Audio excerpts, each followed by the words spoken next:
श्रद्धांजलि देता हूँ और नमन करता हूँ और माँ भारती के चरणों में भी मेरा सादर नमन। मैं इस पावन पर्व पर आप सब लोगों से यही निवेदन करना चाहूंगा कि आज से ठीक 75 वर्ष पहले 15 अगस्त 1947 को हमारे देश को गुलामी से आजादी मिली थी और इस आजादी की संघर्ष गाथा में बहुत बड़ी है, जिसका वर्णन कुछ ही मिनटों में नहीं किया जा सकता।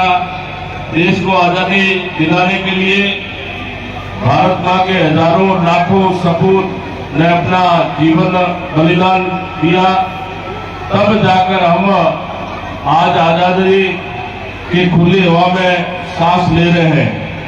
हमारा देश आज आजादी का अमृत महोत्सव मना रहा है और इस आजादी के अमृत महोत्सव में देश के यशस्वी प्रधानमंत्री जी श्री नरेंद्र मोदी जी के नेतृत्व में आज भारत विश्व गुरु बनने की ओर अग्रसर है और प्रधानमंत्री जी के नेतृत्व में आज मुझे कहते हुए बहुत खुशी है कि भारत विश्व की 5वीं सबसे बड़ी अर्थव्यवस्था बन चुका है। ये हमारे भारतीयों के लिए बहुत गौरव की बात है।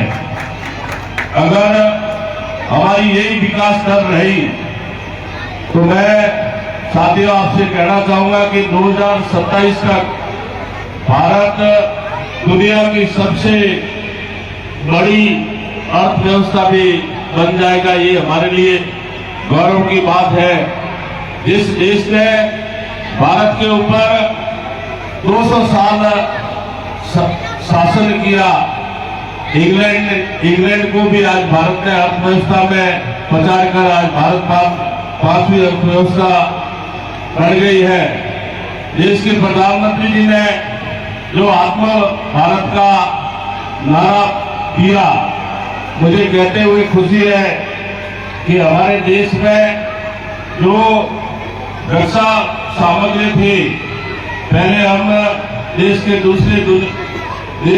विश्व के दूसरे देशों से आयात करते थे, परंतु मुझे कहते हुए खुशी है कि आज हम रक्षा उपकरण में आत्मनिर्भर बन गए हैं और हमारे यहाँ देश के अंदर उत्तर प्रदेश और कर्नाटका के अंदर बंदूक से लेकर तोप से लेकर फाइटर जेट और एयरक्राफ्ट इस देश के अंदर बन रहे हैं। ये हमारे लिए बहुत खुशी की बात है। आत्मनिर्भर भारत के तहत मैं आपको एक और बात और कहना चाहूंगा कि हम हमारे दैनिक उपयोग में आने वाले जो मोबाइल यूज हम करते हैं, आज मोबाइल बनाने में भारत आज पूरे देश में 1 नंबर पे है और पूरे देश में सबसे ज्यादा मोबाइल हमारे भारत के अंदर स्वदेशी मोबाइल बन रहे हैं। मोदी जी के नेतृत्व में पूरी दुनिया में भारत आज विश्व गुरु बनने जा रहा है। ये हमारे लिए खुशी की बात है। मैं आप लोगों से कहना चाहूंगा कि इस विश्व में एक नई वैश्विक बीमारी आई, कोरोना, पूरा विश्व हिल गया। लोगों में एक बहुत घबराहट पैदा हो गई।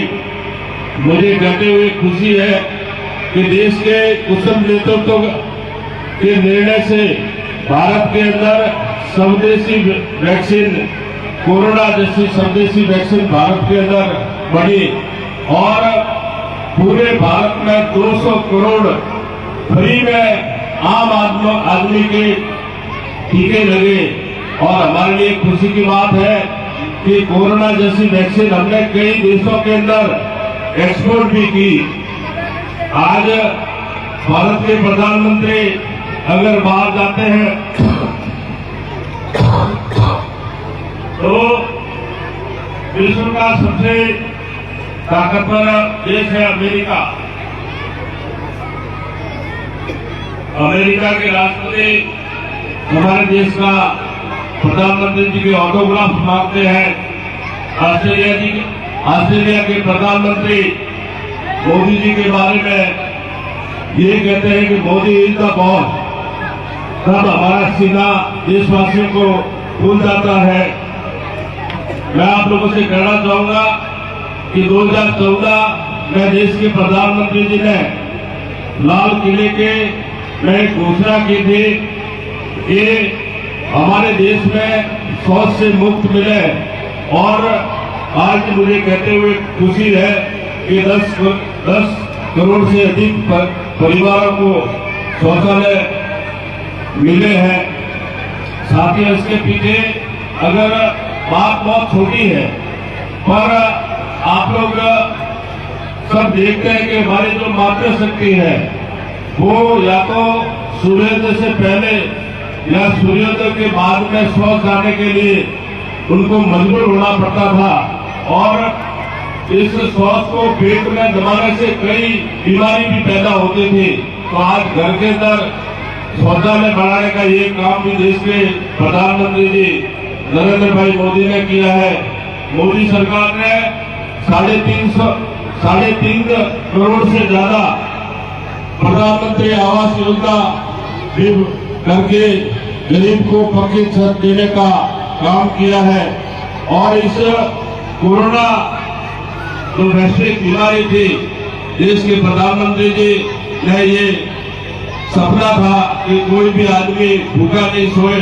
मुझे कहते हुए खुशी है कि 80 करोड़ परिवार में कोरोना से लेकर अब तक का फ्री राशन भी मिल रहा है।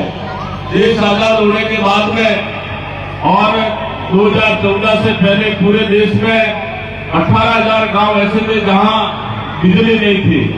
अपने यहाँ पे विधानसभा में ये जो अमरापुरा ढाणी है, मैं चुनाव के समय में गया और उन्होंने कहा कि हमारे गांव में बिजली नहीं है, तो अमरापुरा ढाणी जैसे देश में 1800 गांवों में बिजली देने का और घर घर ढाणी में दीनदयाल ग्राम ज्योति के माध्यम से जहां बिजली नहीं थी वो बिजली पहुंचाने का काम किया। 2016 के बाद में हमारे किसान बंधु बैठे, हम लोग खेती के ऊपर निर्भर रहते हैं। कभी में अकाल से जूझना पड़ता है, कभी में अतिवृष्टि से जूझना पड़ता है, परंतु 2016 के बाद में देश के प्रधानमंत्री जी ने जो किसानों का फसल बीमा किया, आज किसानों की अगर फसल खराब हो जाती है तो किसान को फसल बीमा के तहत आज उनको पैसा मिलता है। और किसान को खेती से पहले सेठ साहूकारों के पास में पैसे लेने के लिए हाथ नहीं फैलाना पड़े, उसके लिए देश के प्रधानमंत्री जी ने किसान सम्मान निधि लाई। आज देश में 12 करोड़ से अधिक किसानों को किसान सम्मान निधि के तहत उनको लाभ भी मिल रहा है। 2019 में देश के प्रधानमंत्री जी ने नारा दिया कि प्रत्येक घर को पीने का शुद्ध जल नल के माध्यम से मिले। हमारा सौभाग्य है कि जल शक्ति मंत्री गजेंद्र सिंह जी उसके केंद्रीय कैबिनेट मंत्री है और हमारे जोधपुर के सांसद है। आज अपने रानीवाड़ा की बात करो तो बीआर प्रोजेक्ट में जल जीवन मिशन में 250 करोड़ का टेंडर आज से ठीक 2 साल पहले हो चुका है। आप लोग देख रहे हैं हर गांव के अंदर पाइपलाइन बिछ रही है, तो ये पीने का शुद्ध जल भी आप लोगों को मिलेगा। अपना जो ईआर प्रोजेक्ट है जिसमें अपना ये करनार से बढ़कर चाटवाड़ा गांव आता है, इसमें जल जीवन मिशन में 1000 करोड़ रुपए का काम भी हो रहा है। और देश के प्रत्येक जो साधारण परिवार के लोग हैं उनके स्वास्थ्य की भी चिंता देश के प्रधानमंत्री जी ने कर आयुष्मान स्वास्थ्य बीमा योजना लाई। इसमें 50 करोड़ परिवारों का जोड़ने का लक्ष्य भी रखा है। मैंने यहाँ पिछले शासनकाल में आप लोगों के विकास के लिए 1900 करोड़ के काम किए। और उसी समय में केंद्र सरकार से मैंने प्रयास करके श्यामा प्रसाद रूरल मिशन में अपने नाडीवाड़ा कल्ला सहित 5 पंचायतों में 100 करोड़ के काम भी मैंने यहाँ स्वीकृत करवाए। हालांकि उस कामों में कुछ कमी खामी मिली तो हमने उन कर्मचारियों और अधिकारियों के खिलाफ इस पुलिस थाने के अंदर मुकदमे भी दर्ज कराए। मुझे कहते हुए खुशी है, देश के प्रत्येक भारतीय को गौरव होना चाहिए कि 9 साल के इस केंद्र के शासनकाल में एक भी मंत्री पर भ्रष्टाचार का आरोप नहीं लगा न। ये हमारे लिए एक बहुत खुशी की बात है। और हमारी जो ये बच्चियां बैठी है, अभी देश के प्रधानमंत्री जी ने आप लोगों को के लिए भी एक बड़ी घोषणा की है कि हमारी ये बच्चियां सैनिक स्कूल में एडमिशन भी ले सकती है, ताकि आप लोग भी देश की सुरक्षा में काम आ सके और देश को आगे बढ़ाने में और हमारा खोया हुआ गौरव फिर से प्राप्त करने के लिए ईमानदारी, मेहनती और राष्ट्र के प्रति समर्पित प्रधान सेवक की जरूरत है। अंत में मैं आप सभी को फिर से स्वतंत्रता दिवस की शुभकामना देना चाहूंगा। और इस कार्यक्रम के अंदर हमारे छात्र छात्राओं ने अपना बहुत ही सुंदर पार्टिसिपेट किया है। इन बच्चों के उज्जवल भविष्य की शुभकामना देना चाहूंगा। जय हिंद, वंदे मातरम।